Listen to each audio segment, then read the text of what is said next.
When your UView remote stops working, the most common cause is battery failure.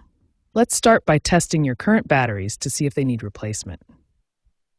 If your batteries test below 1.4 volts, it's time to replace them.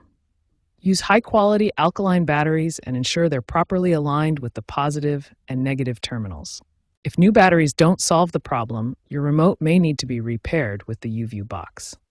Here's the standard pairing method using the YouView and 0 buttons.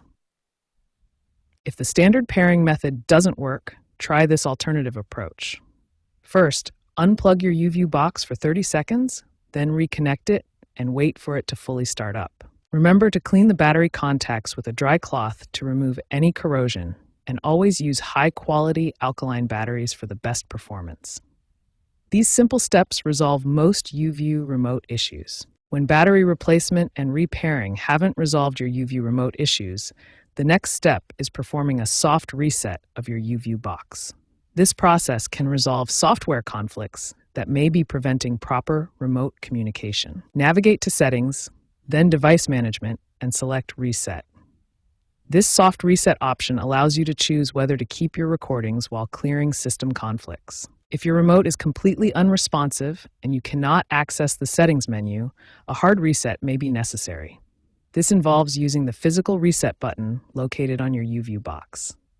Locate the Reset button on the rear panel of your YouView Box and hold it for 10 seconds while the box is powered on.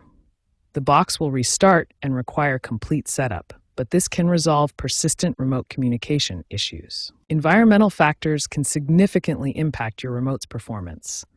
Temperature extremes can affect battery efficiency, while humidity may cause button responsiveness issues.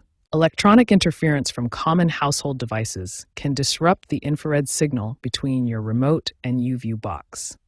Wi-Fi routers, fluorescent lights, and other electronic devices can cause communication problems. If problems persist after trying these solutions, professional intervention may be required. This can include signal strength testing, interference assessment, or hardware replacement through warranty programs.